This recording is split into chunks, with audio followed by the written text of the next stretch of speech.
सुशीला नाम की एक लड़की अपनी माँ के साथ रहती थी। जब वो 2 साल की थी तभी कुछ बड़ी बीमारी के कारण उसके पिता की मृत्यु हो चुकी थी और तभी से सुशीला की माँ मीरा नौकरी कर अपनी बेटी का ख्याल रखती थी। सुशीला बड़ी ही सीधी सादी लड़की थी। आज वो 14 साल की पूरी हो चुकी थी। उसका जन्मदिन था तो मीरा सुशीला के बर्थडे का केक और बच्चों के लिए कुछ खाना लेने के लिए बाहर जाती है। जाते जाते वो सुशीला से, सुशीला बेटी मैं थोड़ी ही देर में वापस आती हूँ, तब तक उस टेबल पर तुम्हारा गिफ्ट रखा है, उसे खोलकर देखो तुम और जल्दी से तैयार हो जाना। मैं आने के बाद हम दोनों मिलकर केक काटेंगे। अरे वाह, माँ तो मेरे लिए सरप्राइज लेकर आई है, मैं अभी देखती हूँ। मीरा हंसते हुए वहाँ से चली जाती है, लेकिन जब वो घर से निकलती है तो उसे क्या पता था कि आखिर सुशीला की जिंदगी में क्या लिखा है। मीरा हंसते हुए तो निकलती है लेकिन कभी वापस नहीं आ पाती। एक बेधुन होकर गाड़ी चलाने वाले ड्राइवर के गाड़ी से रोड एक्सीडेंट में उसकी मौत हो जाती है। दूसरी ओर सुशीला तैयार हो जाती है और अपनी माँ की राह देखते देखते, अरे ये माँ अभी तक क्यों नहीं आई? मेरे साथ साथ मेरे सारे दोस्त भी माँ की राह देख रहे हैं, कहाँ रह गई है? अब रात हो चुकी थी तो सुशीला के सारे दोस्त घर चले जाते हैं और सुशीला अपनी माँ की राह देखते देखते वैसे ही भूखी प्यासी सो जाती है। सुबह उठते ही उसे सारी बात पता चलती है। वो बहुत मायूस हो जाती है। तभी उसकी चाची रमा उसके चाचा राघव से, अब इस कलमुही को हमें ही पोसना पड़ेगा, इतनी महंगाई में कैसे होगा हमारा? अरे रमा, क्यों चिंता करती हो? भैया भाभी ने जो कमाया है वो उसकी शादी तक। हाँ, मैं ही गलत हूँ। उन्होंने खजाना कमा कर रखा है ना उनकी लाडली के लिए। एक तो उसे हॉस्टल या फिर अनाथ आश्रम में डाल दो आप। हाँ नहीं तो। तभी रमा और राघव की सारी बातें उनकी बेटी श्यामा सुन रही थी। अब राघव रमा की बातें सुनकर गुस्से में बाहर चला जाता है। बाहर जाते ही श्यामा अपनी माँ से, अरे माँ, ये क्या कर रही हो तुम? कब से तो पापा के पीछे लगी हो, एक काम वाली लगाओ, एक काम वाली लगाओ, मेरी कमर टूट रही है काम करते करते। अब आपके सामने इतनी अच्छी नौकरानी है, क्यों भूल रही हो आप? क्या? ये तुम क्या कह रही हो? अच्छा, तो तुम सुशीला की बात कर रही हो? हाँ माँ, जरा सोच कर देखो, हम उससे घर के सारे काम करवा सकते हैं। इतना ही नहीं, घर के साथ साथ उसके पैसों पर भी मजा कर सकते हैं माँ। अरे वाह वाह वाह श्यामा, तू तो बड़ी होशियार बन गई है। बड़ी हो गई है मेरी बच्ची, आखिर माँ पर ही गई है मेरी बेटी। श्यामा और रमा जोर जोर से हंसने लगती है। अब राघव घर आते ही रमा राघव से, सुनिए जी, आप सुशीला को लेकर नहीं आए? सुशीला को यहाँ लाने के लिए क्या तुम सच में मान गई हो? हाँ, मैं तो शैतान ही हूँ ना। अरे नहीं, मुझे ऐसा नहीं कहना था। अब राघव खुशी खुशी जाकर अपने भाई के बेटी को अपने घर लेकर आता है। दूसरे दिन सुबह उठते ही रमा सुशीला से, अरे ओ करमजली, अब क्या सोती ही रहेगी क्या? उठ, घर के सारे काम करने हैं। क्या तेरे माँ बाप आएंगे क्या? सुशीला हड़बड़ाकर उठती है और अपने चाची से, चाची, क्या मुझसे कोई गलती हो गई है क्या? गलती हुई है क्या? अरे फोकट का खाना नहीं मिलेगा यहाँ, काम करना होगा काम, समझी? आज के बाद घर के सारे बर्तन मांजना, खाना बनाना, कपड़े धोना, आटा पीसना, सभी काम तुम्हें ही करने होंगे। लेकिन चाची, और एक बात, मुझसे या मेरी बेटी श्यामा से अगर तूने जबान लड़ाई तो तेरी जबान खींच लूंगी, समझी? अब रमा और श्यामा दूसरे कमरे में चले जाते हैं। उस दिन से रमा और श्यामा दोनों मिलकर सुशीला को बहुत परेशान करने लगी। दिन भर काम करने के साथ साथ वो रात को भी आटा बनाने का काम देती है और इसी कारण उसे माँ की बड़ी याद आती है। तो रात के समय वो अपने सारे काम खत्म कर उसकी माँ ने जो जन्मदिन पर उसे ड्रेस दी थी वो निकालती है और वो ड्रेस देखती है तो वो चौंक जाती है, क्योंकि वो पूरी तरह से रंग बिरंगी मोती और डायमंड से भर जाती है। उसे देख सुशीला बहुत ज्यादा खुश हो जाती है और अपने चाचा को वो ड्रेस दिखाने चुपचाप से चली जाती है और धीरे से अपने चाचा से, चाचा जी उठकर सुशीला से, क्या हुआ बेटी? चाचा जी देखो तो, मेरी माँ ने दी हुई ड्रेस निकाली है आज मैंने। बेटी, ये तुम्हारी माँ की आखिरी निशानी है, इसे हमेशा संभाल कर रखना। अब सुशीला अपने चाचा की बात मानकर उस ड्रेस को संभाल कर एक जगह छुपा कर रख देती है। दूसरे दिन फिर से सुशीला के काम खत्म होते ही चाची रात के समय सुशीला को श्यामा की ड्रेस पर कढ़ाई करने का काम दे देती है। तो उसे देख सुशीला, अरे यार, दिन भर काम करने पर भी चाची मुझे रात के समय भी इतना सारा काम दे देती है कि रात में ठीक से सो भी नहीं पाती। जाने दो, ये तो हर रोज का है।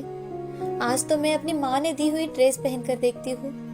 बहुत वक्त बीत चुका है, मैंने उसे देखा ही नहीं। सुशीला ड्रेस पहनकर बेहद खूबसूरत दिख रही थी। वो अपनी माँ की प्यारी प्यारी यादों में खोई हुई थी कि तभी चाची ने दिया काम अपने आप हो जाता है। तो सुधा उसे देख बहुत खुश हो जाती है। अब वो रात को आराम से सो जाती है। सुबह सुबह चाची, अरे ओ महारानी उठ जा, घर के सारे काम रास्ता देख रहे हैं तेरा। और रात को तुझे श्यामा का कुर्ता दिया था ना मैंने कढ़ाई करने के लिए, किया कि नहीं वो? हाँ हाँ चाची, हो गया है, ये देखिए। चाची ड्रेस को देखकर चौंक जाती है। अब रमा हर रोज सुशीला को कोई ना कोई काम देने लगी ताकि वो रात भर सो ही ना पाए और वो जल्द से जल्द ये घर छोड़कर भाग जाए ताकि उसकी सारी प्रॉपर्टी उन्हें मिल जाए। लेकिन सुशीला हर रोज रात के समय अपनी माँ की हीरे मोतियों से जड़ी ड्रेस पहनती और सारे काम अपने आप हो जाते थे।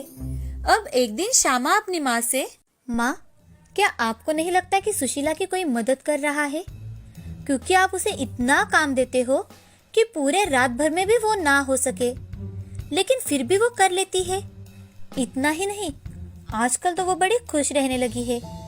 माँ, आपने उसकी पढ़ाई बंद करवाई, फिर भी उसने बाजू वाली राधा से एक बुक ली और दोपहर के समय किचन में बैठकर पढ़ रही थी वो। क्या? ये तू क्या बात कर रही है? हाँ नहीं तो सच्ची तो बोल रही हूँ मैं। दाल में जरूर कुछ न कुछ काला है माँ। अब रमा और श्यामा दोनों मिलकर सुशीला पर नजर रखे थे। दिन हो या रात का समय, दोनों आंख में तेल डालकर सुशीला पर नजर रखे थे। हर रोज की तरह सभी सो गए होंगे, ये सोच सुशीला वो जादुई ड्रेस पहन लेती है और उसके सारे काम झट से हो जाते हैं। तो उसे देख रमा, अच्छा तो ये बात है। रमा और श्यामा दोनों भागते हुए सुशीला के पास जाकर उसे पकड़ने लगते हैं। लेकिन सुशीला को हाथ लगाते ही रमा और श्यामा के हाथ मानो पूरी तरह से जल जाते हैं। तो श्यामा,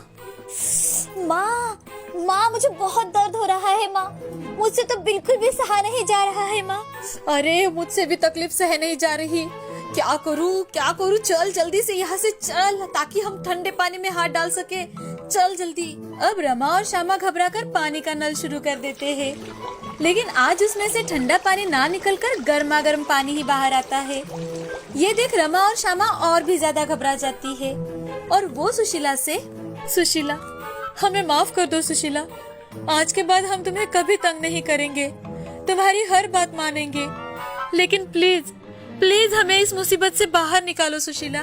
उस दिन के बाद रमा या श्यामा दोनों इतनी घबराई हुई थी कि अगर सुशीला उनकी ओर देखे भी तो वो डर के मारे सारे काम कर देती थी।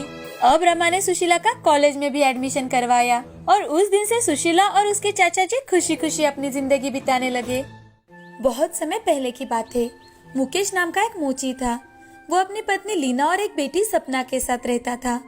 लीना लोगों के घर के बर्तन मांजने का काम करती थी। उनके घर के पास में ही उमा नाम की एक बूढ़ी औरत रहती थी जिसका इस दुनिया में कोई नहीं था, तो मुकेश और लीना ही उसका ख्याल रखा करते थे। उमा जॉब पर थी तो उसे अब पेंशन थी, उसी में उसका गुजारा अच्छे से हो जाता था। एक दिन मुकेश जल्द ही घर आता है और सो जाता है। लीना घर आकर देखती है तो मुकेश सोया हुआ था। लीना उसे उठाने जाती है तो मुकेश बुखार से तप रहा था। वो उसे सरकारी अस्पताल में लेकर गई, लेकिन उपचार के दौरान ही मुकेश इस दुनिया से चल बसे। अब वो और उसकी बेटी सपना दोनों ही घर में रहने लगे। उमा भी उनके साथ रहने आ गई। लीना और सपना उमा का अच्छे से ख्याल रखते थे। दिन गुजरते गए। सपना अब बड़ी हो चुकी थी। लीना काम पर जाती तो सपना घर के सारे काम करती और साथ ही उमा का ख्याल भी रखा करती थी। बेटा, मुझे लगता है अब मेरा समय पास आ गया है। अपना और अपनी माँ का ख्याल रखना और हाँ, मैं तुम्हें एक बात बताना चाहती हूँ सपना, इस घर में एक एक पुराना। बोलते बोलते ही उमा की सांस थम जाती है। सपना को उमा की कोई बात समझ में नहीं आती। उमा के जाने के बाद लीना और सपना दोनों मिलकर उसका अंतिम संस्कार करवाते हैं। अब वो दोनों बहुत ही दुखी थी। पहले मुकेश और अब उमा भी उन्हें छोड़कर इस दुनिया से चल बसी थी। अब लीना सपना की शादी के बारे में सोचने लगी। लीना गरीब तो थी, लेकिन उसकी बेटी सुंदर के साथ साथ पढ़ी लिखी भी थी, तो सपना के लिए अच्छे अच्छे रिश्ते आने लगे थे। लेकिन पैसों पर बात आकर फिसल जाती थी। अब लीना मन ही मन, सपना की शादी की उम्र हो चुकी है, उसके लिए अच्छे अच्छे रिश्ते भी आने लगे हैं, लेकिन हम गरीब हैं, तो अमीर लोग हमसे रिश्ता नहीं करना चाहते। क्या करूं, कुछ समझ में नहीं आ रहा। सपना अपनी माँ को सोच में पड़ा देख, माँ क्या सोच रही है आप? कुछ नहीं बेटा, तुम्हारी शादी की बात सोच सोच कर दिमाग ने तो काम करना ही बंद कर दिया है। अमीर लड़कों के रिश्ते तो आते हैं, लेकिन सारी बातें पैसों पर आकर रुक जाती है। माँ तो ऐसे मत सोच, मुझे कोई अमीर लड़का नहीं चाहिए। लड़का सिर्फ पढ़ा लिखा हो और मेहनती हो तो भी चलेगा। जिंदगी बहुत बड़ी है माँ, उसमें मेहनत करो तो जिंदगी जीने इतने पैसे तो कमा ही सकते हैं ना माँ। अपने पास इतने पैसे नहीं है कि हम अच्छे से शादी कर पाए। हमारे पास ज्यादा पैसे नहीं है तो क्या हुआ? तुम्हारे पापा की इच्छा थी कि हम दोनों मिलकर तुम्हारी शादी अच्छे से करेंगे। अब तुम्हारे पापा तो नहीं रहे, लेकिन मैं तुम्हारी शादी बहुत अच्छे से करवाऊंगी और जरूर करवाऊंगी। अब दिवाली आने वाली थी, तो सपना ने घर की सारी साफ सफाई करना शुरू कर दी। सफाई करते समय उसे अलमारी के ऊपर कोने में उमा का कुछ सामान रखा था, जिसमें एक पुराना बक्सा मिलता है। सपना उस बक्से को निकालकर उसे खोलने लगती है, तो उसमें एक छोटी सी संदूक थी। उसे खोलते खोलते सपना मन ही मन, शायद उमा दादी इस संदूक के बारे में तो कुछ नहीं कहना चाहती थी, लेकिन ये संदूक खुल क्यों नहीं रहा? इसमें ऐसा क्या हो सकता है? सपना सोच में पड़ जाती है। वो कुछ सोच ही रही थी, तभी लीना अपने काम खत्म कर घर आ जाती है। वो सपना से, सपना ये क्या है बेटा? ये संदूक तुम्हें कहाँ से मिला और इसमें क्या है? माँ, ये संदूक मुझे अलमारी के ऊपर साफ सफाई करते वक्त मिला। उमा दादी के सामान के पास था, लेकिन ये खुल ही नहीं रहा। न जाने कैसे खुलता है ये। दोनों सोच ही रहे थे कि अचानक से संदूक अपने आप खुल गई। संदूक के अंदर चमचमाती सोने की साड़ी थी। उस साड़ी को देख सपना और लीना की आंखें चमक उठी। वो चौंक गई। उन्हें कुछ समझ में आए तभी एक आवाज आती है, मैं एक जादुई सोने की साड़ी हूँ। तुम मुझसे जो भी चीज मांगोगी वो तुम्हें मिल जाएगी। उसका उपयोग लोगों की भलाई के लिए करना। लालच में आएंगे तो इसका सारा जादू खत्म हो जाएगा। आपकी जो भी तकलीफ हो मुझे बताइए, मैं उसे दूर कर सकती हूँ। अब सपना और लीना एक दूसरे की ओर देखने लगे। उनका नसीब अब पलट चुका था। वो दोनों ये सुनकर बहुत खुश हो जाती है। सपना जो भी चीज उस सोने की साड़ी से मांगती वो उन्हें तुरंत ही मिल जाती थी। धीरे धीरे लीना और सपना के सारे दुख दूर हो जाते हैं। अब उन्होंने रहने के लिए एक नया अच्छा घर बनाया। सपना के लिए अमीर लोगों के रिश्ते आने लगे थे। जादुई सोने की साड़ी आने के कारण हमारी सारी मुश्किलें आसान हो गई है। अब मेरी मन की इच्छा भी पूरी होगी। मैं सपना के लिए अच्छा सा लड़का देखूंगी। कुछ ही दिनों में अच्छा सा लड़का देखकर लीना ने सपना की शादी करवा दी। प्रथम एक सच्चा, मेहनती और ईमानदार लड़का था। शादी के 2-3 साल बीत जाने के बाद सपना ने प्रथम को सारी बातें बता दी। ये सुनकर प्रथम, अरे सपना, ये तो बहुत अच्छी बात है। हम तो इससे बहुत लोगों की मदद कर सकते हैं। अब भगवान की कृपा से हमारे पास कुछ भी कमी नहीं है। इस जादुई सोने की साड़ी से हमें जो भी मिलेगा हम सब गरीबों में बांट देंगे। इतना ही क्यों ना, हम उसके साथ साथ अनाथ बच्चों के लिए ऐसा आश्रम भी बनवा सकते हैं जहां उन्हें अपने माँ पिता की कोई कमी न हो। प्रथम की बातें सुनकर सपना और लीना की आंखों में आंसू आ गए। हाँ, हमने गरीबी के दिन देखे हैं, तो वक्त की रोटी कमाने के लिए भी बड़ी मेहनत करनी पड़ती है, लेकिन फिर भी कुछ मिलता है, कुछ नहीं मिलता। मेरे पिताजी की जान भी इसी कारण गई है, और अगर हमारे कारण कोई 2 वक्त की रोटी खा सके, इससे अच्छी बात क्या हो सकती है। उसके बाद से सपना जो कुछ भी जादुई साड़ी से मांगती वो सब कुछ जरूरतमंद में दे दिया करते थे। लीना, सपना, सपना के सास ससुर और प्रथम हंसी खुशी एक ही घर में एक ही साथ रहने लगे। सपना के सारे सपने पूरे हो चुके थे। उन्होंने अनाथ बच्चों के लिए एक आश्रम बनवाया और उसमें उनके खाने से लेकर पढ़ाई तक की सारी जिम्मेदारियां प्रथम और सपना ने अपने ऊपर उठा ली। इस कहानी से हमें ये सीख मिलती है कि अचानक से सब कुछ मिल जाने के बाद भी हमें हमारे गुजरे दिन याद रखने चाहिए, क्योंकि इंसान के पास जब पैसा आता है तो वो पूरी तरह से घमंड से भर जाता है। अगर हम परिस्थिति की जागरूकता रखें तो हम बहुत ही खुश रह सकते हैं।